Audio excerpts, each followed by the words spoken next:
সর্বযুগের সর্বকালের শ্রেষ্ঠ নবী শ্রেষ্ঠ রাসূল খাতামুন নবী রাহমাতাল লিল আলামিন নবী শিরোমণি আহমদ মুস্তাফা মুহাম্মদ মুস্তাফা সাল্লাল্লাহু আলাইহি ওয়াসাল্লাম। আলহামদুলিল্লাহ, আমরা এতক্ষণ অত্যন্ত গুরুত্বপূর্ণ মূল্যবান কথা শুনছিলাম। যতটুকু আলোচনা শুনেছি আমাদেরকে আমল করার তৌফিক দান করুন। আল্লাহ তাআলার কাছে তৌফিক কামনা করি, সবাই আল্লাহুম্মা আমিন। কথা বাড়াবো না, যেহেতু দুপুর সময় আমরা ছাত্রদের সবক দেব, দোয়ার পরে ইনশাআল্লাহ আমাদের মেহমানদারি। এই আপনারা কথা বলেন না, কোনো সময় বন্ধ রাখেন, সবাই কথা শুনেন। সংক্ষিপ্ত একটু কথা বলবো ইনশাআল্লাহ। আমরা যে মাদ্রাসায় এসেছি মূলত ছাত্রদের এখানে মক্তভেদ এবং কিতাব বিভাগ, জেনারেল বিভাগ, এই সমস্ত বিভাগগুলো আমাদের আছে। তো এখানে মাদ্রাসায় যে আমরা ছেলেদেরকে দিয়েছি, যারা বিশেষ করে অভিভাবক এবং ছাত্র, আমাদের খেয়াল করতে হবে যে মাদ্রাসায় আমি কেন বলবো যে ইলমে দ্বীন শিক্ষার মাধ্যমে একমাত্র আল্লাহ তাআলাকে রাজি খুশি করার জন্য আমরা মাদ্রাসায় পড়ি, অন্য কোনো উদ্দেশ্য নয়। আমাকে মানুষ হাফেজ সাহেব বলবে, কারি সাহেব বলবে, নাম যশ খ্যাতি হবে, সমাজে আমার সম্মান বৃদ্ধি হবে, এরকম উদ্দেশ্য নাই। যে একমাত্র দ্বীন শিক্ষার মাধ্যমে আল্লাহ সুবহানাহু ওয়া তাআলাকে রাজি খুশি করার জন্যই আমরা মাদ্রাসায় পড়ি।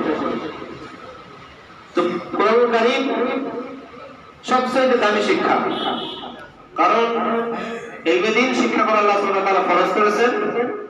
আর কোরআনুল কারীমের যে 30টি পারা রয়েছে, 114টি সূরা রয়েছে, এটার ভিতরে সর্বপ্রথম শব্দ হচ্ছে ইকরা, পড়ো। লেখাপড়ার গুরুত্ব সর্বপ্রথম দেওয়া হয়েছে। ইসলামের প্রথম শব্দ কি? ইসলামের প্রথম শিক্ষা হচ্ছে পড়া, লেখাপড়া করা, জ্ঞান অর্জন করা। আর এটার ভিতরে সর্বোত্তম শিক্ষা হচ্ছে নবী সাল্লাল্লাহু আলাইহি ওয়াসাল্লাম যে ব্যক্তি কোরআন শরীফ শিক্ষা করেন এবং শিক্ষা দেন, সেই হচ্ছে দুনিয়ার ভিতরে উত্তম। তো উত্তম শিক্ষা আমরা শেখার জন্য এখানে এসেছি। আর এই মজলিসটিও দামি মজলিস। নবী সাল্লাল্লাহু আলাইহি ওয়াসাল্লাম বলেন, মজলিসু ফিল খায়রুম মিন ইবাদাতি 60 সানা। যে ইলমে দ্বীন শিক্ষার একটি মজলিস 60 বছরের নফল ইবাদত থেকে উত্তম। সুবহানাল্লাহ। তার মানে নিঃসন্দেহে আমরা খুব দামি একটি জায়গায় দামি মজলিসে এসেছি, ঠিক কিনা? এখন আমি বলবো যেটা, যে আমরা যে হাফেজিয়া পড়ার জন্য ছাত্রদেরকে মাদ্রাসায় ভর্তি করি, এই হাফেজ হওয়াটা মূলত নফল ইবাদতের ভিতরে উচ্চ একটি ইবাদত। হাফেজ হওয়া কি নফল, এটা ফরজ নয়, নফল। কিন্তু নফলের একটি মর্যাদা রয়েছে। এই মর্যাদা, যারা হাফেজ হবে এবং কোরআন হিফজ করবে, কোরআন জানবে এবং মানবে, কোরআন অনুযায়ী জীবন করবে, এই হক্কানি হাফেজ যারা হবে, এই হাফেজ সাহেবদের মর্যাদা কেমন?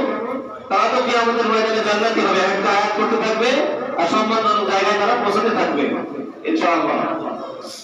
আর তারা হাফেজ হবে, তাদের পিতামাতাকে বলে তাজ পড়াইতে হবে, তাকে সম্মানিত হবে কিয়ামতের ময়দানে। সেই সাথে পরিবারের ভিতরে, আত্মীয়দের ভিতরে যারা জাহান্নামের ফয়সালা হয়ে গেছে, এমন ব্যক্তিদের ভিতরে 10 জনকে সুপারিশ করে জান্নাতি করতে পারবে। সুবহানাল্লাহ। তার মানে হাফেজদের অনেক মর্যাদা, ঠিক কিনা বলেন? কিন্তু হাফেজ হওয়াটা নফল।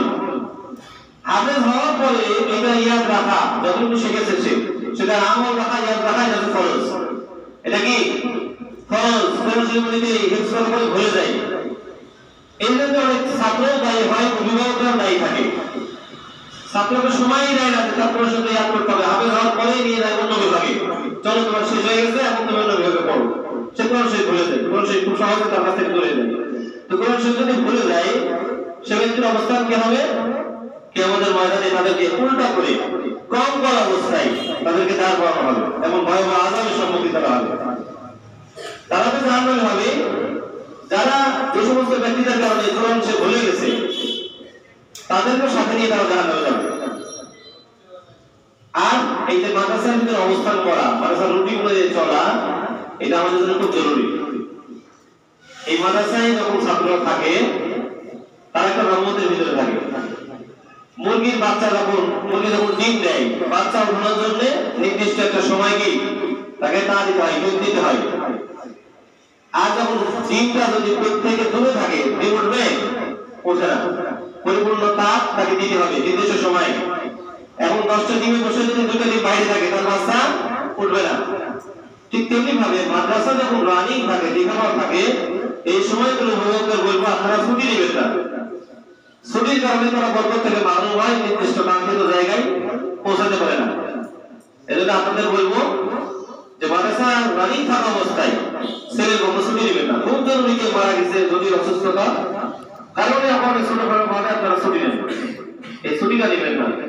এই মাদ্রাসায় আপনারা সকলে হিতাকাঙ্ক্ষী সদস্য, আপনাদের আন্তরিকতা ভালোবাসা দেওয়ার কারণে এই মাদ্রাসায় আজকে এই জায়গায় এসেছে। আলহামদুলিল্লাহ। আপনাদের কাছে প্রথমত দোয়া চাই, আপনারা দোয়া করবেন আমাদের জন্য। যাদের দোয়া করার যোগ্যতা আছে সবাই করবেন ইনশাআল্লাহ। দোয়া সবাই করতে পারি কিনা? চাওয়া তিনটা, একটা হচ্ছে দোয়া চাই আপনাদের কাছে, আর একটা হচ্ছে সন্তান চাই, ছাত্র। আপনার ছেলে আছে আপনি দিবেন, আপনার ছেলে নাই নাতি আছে, নাতি নাই ভাতিজা আছে, ভাগ্নি আছে, প্রতিবেশী আছে। একটা ছেলেকে যদি আমি তৈরি করে মাদ্রাসামুখী করতে পারি, দিন শিক্ষার সুযোগ দিতে পারি, সারা জীবন কষ্ট করে সে লেখাপড়া শিখে যত লেখাপড়া করবে, যত সব পাবে, আমি তাকে উদ্বুদ্ধ করে মাদ্রাসামুখী করা, দিন শিক্ষা দেওয়ার কারণে এই সুযোগ করে দিয়েছি। এই কারণে আল্লাহ সুবহানাহু ওয়া তাআলা আমার নামাতেও সমমূল্য সওয়াব দেবেন। সুবহানাল্লাহ। এজন্য মানুষকে কিভাবে আমরা দিনমুখী করতে পারি, মাদ্রাসামুখী করতে পারি, আমরা চেষ্টা করব ইনশাআল্লাহ। এটা হচ্ছে আপনাদের কাছে চাই হচ্ছে ছাত্র সন্তান। আরেকটা চাওয়া হচ্ছে আপনাদের দাওয়া। আপনাদের প্রতিষ্ঠানে কোন সার্বিক সহযোগিতা, অর্থনৈতিক সহযোগিতা, পরামর্শ, যে কোনো রকম সহযোগিতা করার সুযোগ যদি আপনাদের থাকে, তা আপনারা আমাদের সঙ্গে এখন যেমন আছেন, আগামীতে থাকবেন, সবসময় আমাদের পাশে থেকে আমাদের পরামর্শ নেবেন, সহযোগিতা দেবেন ইনশাআল্লাহ। আমি আর কথা বলতে চাচ্ছি না, আপনাদের সকলের কাছে দোয়া চাচ্ছি। এ পর্যায়ে আমাদের আজকে মাদ্রাসার 18 জন ছাত্র আমরা ছিল, 15 জন ছাত্র আজকে মহাবত আল কোরআন কারীম, তাদেরকে প্রথম সবক দেওয়া হবে। সবক দেওয়ার পরে দোয়া হবে ইনশাআল্লাহ। আপনারা সবাই কাছে দোয়া চাচ্ছি এবং আমাদের আয়োজনে কোনো ত্রুটি হলে মাফ করবেন। তো সবক প্রদান করার জন্য আমাদের বাহার ঐতিহ্যবাহী মডেল মসজিদ, সে মসজিদের ইমাম সাহেব হাফেজ মাওলানা আবুল কালাম আজাদ ভাই, তাকে সবক প্রদান করার জন্য অনুরোধ জানাচ্ছি। মাদ্রাসার উস্তাদ যারা আছেন তারা সামনের দিকে থাকেন। আলহামদুলিল্লাহ, আল্লাহ পাকের শুকর। ইফতাতাহাল কালাম, আল্লাহ পাকের কোরআনের প্রথম সবকে আমরা উপস্থিত হয়েছি। এটা আল্লাহ তাআলার অনেক বড় দয়া। এই যে ছোট্ট বাচ্চা সামনে অবাক, এই ছোট্ট মানুষও কোরআন পড়তে নিয়েছে। সকলেই দোয়া করবো ইনশাআল্লাহ, কোরআন করে দোয়া করবো। আর ছাত্রদের জন্য বিশেষ নসিহত হলো, কোরআন এমন একটা জিনিস, সর্বপ্রথম নেওয়ার জন্য আপনাদের প্রস্তুত হতে হবে। ছাত্ররা প্রস্তুত হলে, চেষ্টা করার পরে কোরআন এরপরে আপনার অন্তরের মধ্যে বসবে। এজন্য কোরআন পড়ার যে আদবগুলো আছে, ওস্তাদরা আপনাদের শিক্ষা দিয়েছে, এদিকে লক্ষ্য রাখবেন। কোরআন পড়ার পূর্ব মুহূর্তে দুরূদ শরীফ পাঠ করবেন, দোয়া পাঠ করবেন, আউযু বিল্লাহ বিসমিল্লাহ সহ পাঠ করবেন। কোরআন খোলা রাখা অবস্থায় গল্পগুজব করবেন না, বরকত নষ্ট হয়ে যাবে। আর একটা বিশেষ কথা আমাদের উস্তাদরা বারবার বলতো, যেটা পড়াশোনায় বলে দিয়েছে, যে আমরা অনেক সময় ছাত্রদেরকে নিয়ে যাই বিভিন্ন ছুটিতে। তো আমাদের উস্তাদরা বলতো, একটা ছাত্র যদি কোনো সবক থেকে চলে যায় বা মাদ্রাসা থেকে যায়, ক্লাস চলাকালীন সময় কোনো সবক যদি না পায়, তো 40 দিনের বরকত নষ্ট হয়ে যায়। এটা কোনো হাদিসের রেফারেন্স আমি দিচ্ছি না, আমাদের উস্তাদদের মুখে শোনা, তারা হয়তো পেতে পারে। 40 দিনের বরকত নষ্ট হয়ে যায়। এবার বলেন, আপনার ছেলেকে আপনি দাওয়াত খাওয়াতে নিয়ে গেলেন, 40 দিনের বরকত নষ্ট হয়ে যাবে। এখন এই ছেলে মাদ্রাসায় আসবে, পড়া পারবে না, উস্তাদ শাসন করবে, উস্তাদ খারাপ কয়েকদিন পর থাকবে না সে। এই জন্য এই কাজ করবে না ইনশাআল্লাহ। পারবো তো ইনশাআল্লাহ? আচ্ছা, আপনারা সুন্দর করে পড়বেন তো ইনশাআল্লাহ? আচ্ছা, আপনাদের সুন্দর একটা হাদিস শোনাই। হযরত আবু হুরায়রা রাদিয়াল্লাহু আনহু বলেন যে, তোমরা কোরআন শিখতে থাকো এবং পড়তে থাকো, শিখতে থাকো এবং পড়তে থাকো। তোমার মৃত্যুর পরে তোমার কবর জিয়ারতের জন্য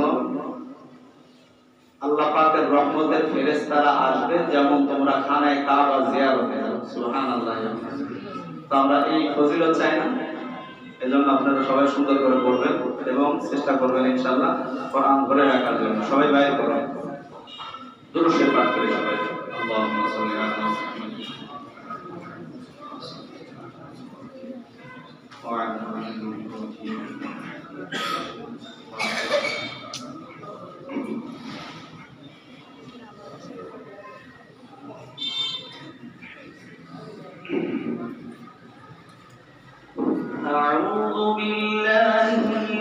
الشيطان الرجيم.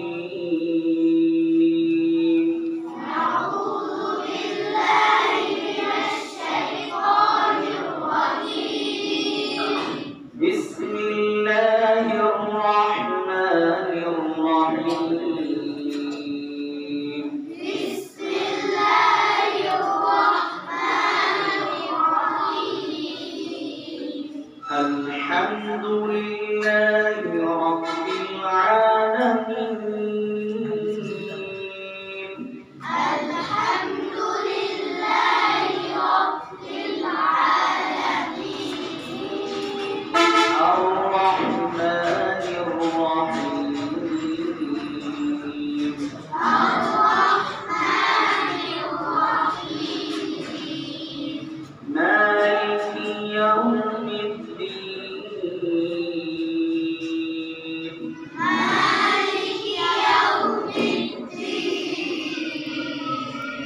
إياك نعبد وإياك نستعين.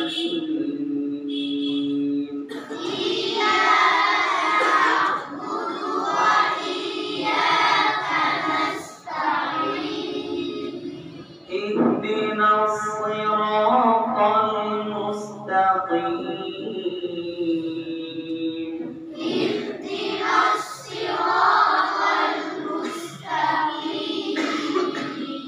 صراط الذين أنعمت عليهم صراط الذين أنعمت عليهم غير المغضوب عليهم ولا الضالين.